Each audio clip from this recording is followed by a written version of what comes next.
Judge, that you have the written summary of the evidence in front of you.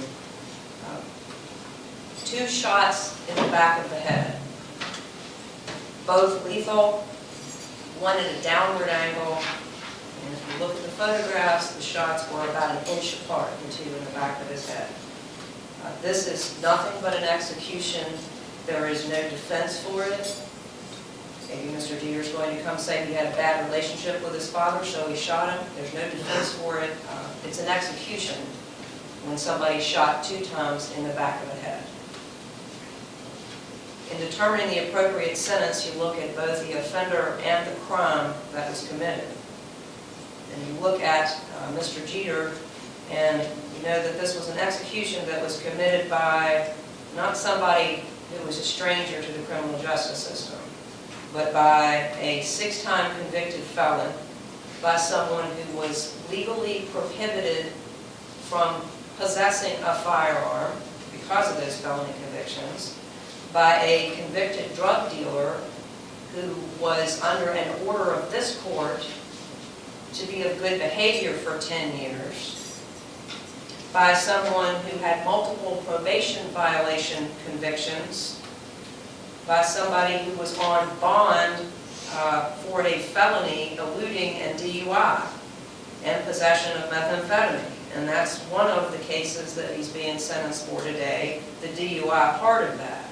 That was an aggravated offense that took place on January 1st of 2022, and he was trying to run from the police going the wrong way on I-64, eastbound in the westbound lane at speeds of 80 to 90 miles an hour, while his methamphetamine content was a 1.4, his blood content, and the legal limit is a 0.1. So that was an egregious offense. The state police were able to stop him. In addition to that, while that occurred, the defendant was on bond for the DUI in Stanton that he had been arrested for in October. When this offense occurred, when he executed his father, he had just been to court in Stanton and convicted of the DUI there. That was in early March. Got 60 days suspended and was on probation.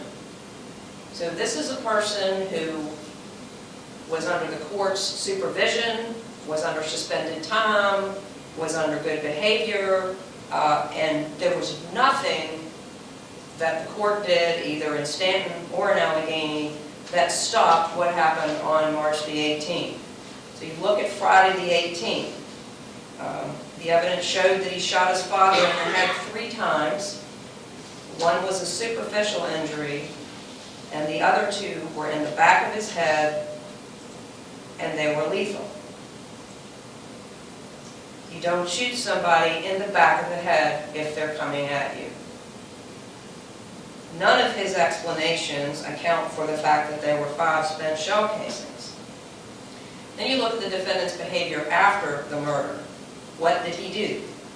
He left his father for dead. He left the victim for dead in the house, stole his car, didn't call 911, didn't call for rescue, didn't stop to find out whether he was alive or dead. He just left because he was thinking about himself. And the next thing he did is he disposed of the evidence. He threw the gun out the window on Valley Ridge Road. He threw a loaded gun out the window on Valley Ridge Road where anybody could have found it. Then he lied to Lamazny about where he threw it. The dive team had to go look in the river. Finally, he said he threw it on Valley Ridge Road. Fled to Waynesboro, maybe high, maybe another DUI, maybe he drove to Waynesboro high.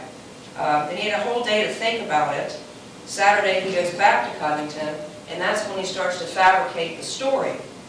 He starts to do the cover-up where he calls 911 and says that he just had arrived and found his father dead. And he told Agent Lamazny, when he first started talking to him, "Oh, I'd been trying to call my dad, he wouldn't answer the phone, so I came to check on him, and this is what I found." He lied to the Rockbridge officer who was on the scene. wouldn't tell him who was the person playing cards. He didn't know his name, but then later that night he said it was Mr. Barber. Then when he finally talked to Lamassey, he told just a web of lies. Those lies are outlined in the official version and in the summary the Commonwealth gave to the court. First he didn't shoot him, then he walked out, then he shot him with one time. I mean, he told a web of lies. But none of the stories, none of the 5 or 6 different versions of the story that he gave to either Agent Dillard or Agent Lamassey explained 2 shots in the back of the head.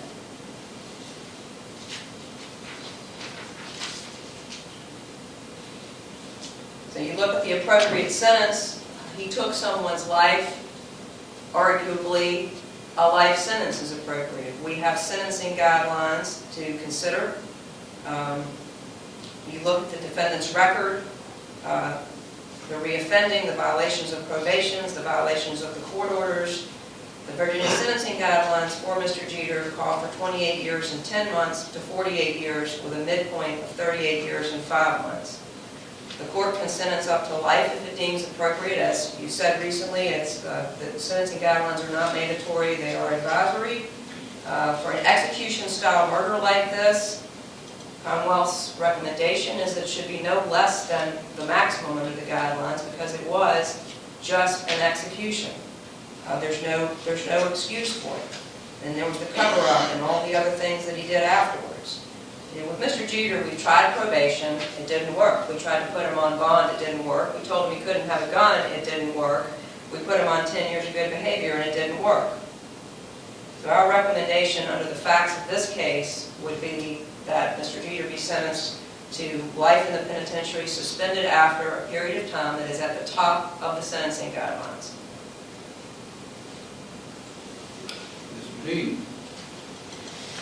Judge, the evidence in the case isn't consistent with an execution-style killing in cold blood. That's just not what the evidence is. I'm looking right now at the chart that was prepared by Special Agent McGraw with the Virginia State Police who examined the crime scene. There was a kind of a stairway that leads up to the kitchen area and then a living room area where there are 2 tables and a shelf sort of at the top of the stairs leading up to this second floor. That is where Mr. Jeter's body was found. And around Mr. Jeter's body, near that stairway area, there were 1, 2, 3, 4, 5, 6 shell casings. The way Mr. Jeter described it, because he gave a full confession to law enforcement about killing his dad, he said that he had come home, just as Ms. Smith described. His dad's there playing cards with his friend, Mr. Barber.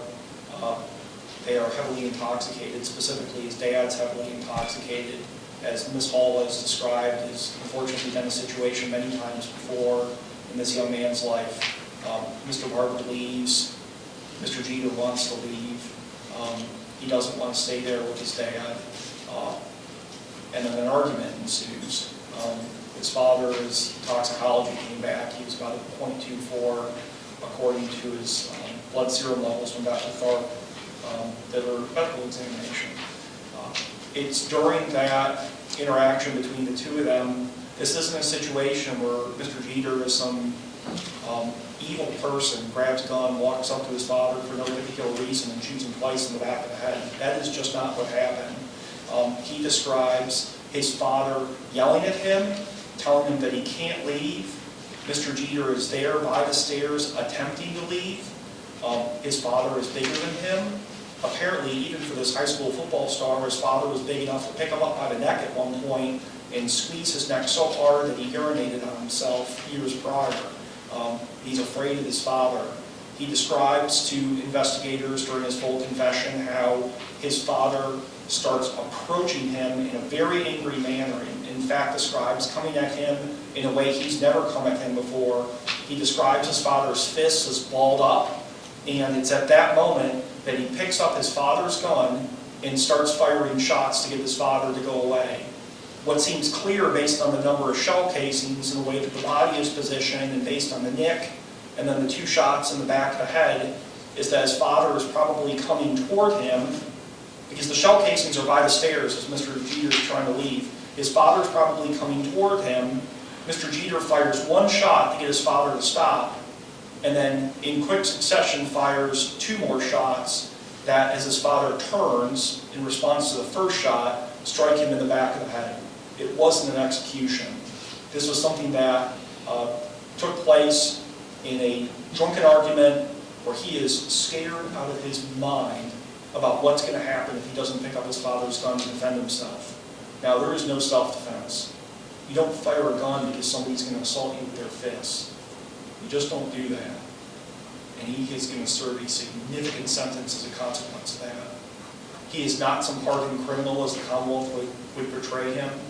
When the Commonwealth says he's a 6-time convicted felon, really when we look at his criminal history, we see that he had a criminal incident in 2018 regarding the use and sale of drugs as a user-dealer, because he is an addict. And then we see he had probation violations associated with that, and a DUI. Before that, he had traffic offenses. Nothing on his record to suggest a propensity for violence. In fact, the 2 people that testified today described him as loving, generous, without a mean bone in his body, and not a violent person. Roland Jeter Jr. is redeemable. He is a redeemable person. The guidelines, if you accept responsibility, start at the low end of 14.5 years up to 48 years. I'd ask the court to sentence him at the low end of the guidelines. If he were to be sentenced to 15 years or 20 years, that is a significant sentence for this. He will be well into his 50s by the time he is released, and maybe yet has something more to contribute to our society upon his release. It'll allow him time, obviously, to get help that he needs for his mental health, for the scars that have been left on him for the abuse he's suffered since childhood. Get help for substance abuse. It'll also be a significant sentence. It'll be a sentence that's within the guidelines. Even in a case like this, there is space for mercy, and he asks for the court's mercy. Thank you, Judge. Anything else to comment? Just briefly, Judge, the pre-sentence report on the page outlining convictions does show 6 felony convictions. When Mr. Dean talks about his client's confession, I don't know which of the 6 stories he's talking about, but Investigator Lamazny specifically asked him, did you all have an argument yesterday? And the defendant said, no argument, no argument. And then he went on, the story morphed and changed. But finally, in his final version of the story, it wasn't anything involving self-defense. The defendant said he left where his father was, went to another room, got the gun, and came back and shot him. Now let's not forget that. 2 shots in the back of the head is not defensible.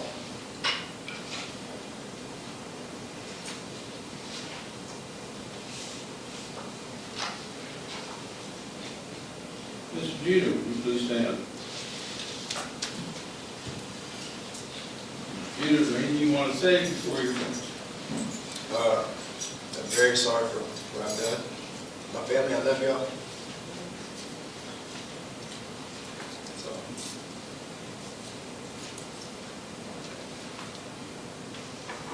You don't have to say the honest. I'm not sure if you've done it or not, Mr. Jeter.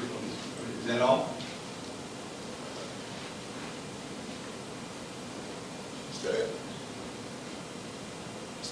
I'm sorry for what I've done to my family. I love y'all very much. And I'm going to take full responsibility for my actions.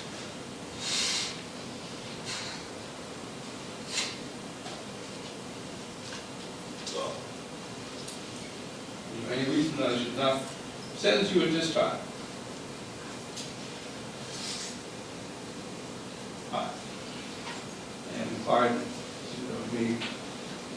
What else you're facing may seem inconsequential, but I do need to sentence you on the DUI, and that charge the court will sentence you to 40 days in jail, which is the mandatory minimum, give you a $500 fine, and suspend your driving privileges for a period of 3 years. With regard to the murder, I don't know if we'll ever know exactly what happened in that apartment. There have been multiple versions that you have given. And quite frankly, there have been inconsistencies and multiple versions of just about everything in this case. There's some evidence about your drug use, but then you gave a statement that you hadn't used for 3 days before the murder. There's been some evidence today about the victim's abuse of you, but then you, in your pre-sentence report, indicated that you had never been abused by either one of your parents. So it's really hard to get to the bottom of a lot of this, other than that your father was shot by you, and certainly did not, no reason, justification for that happening. Having found guilty of first-degree murder, the court will sentence you to life. The court will suspend all that after you have served 40 years. Upon your release, you will be placed on supervised probation and good behavior for the maximum time allowed under the statute. There may be some aspects of this you can appeal. On appeal, you cannot afford an attorney or appoint your attorney together with a transcript of these hearings. All right, we will take a 5-minute recess and proceed with the rest of the document.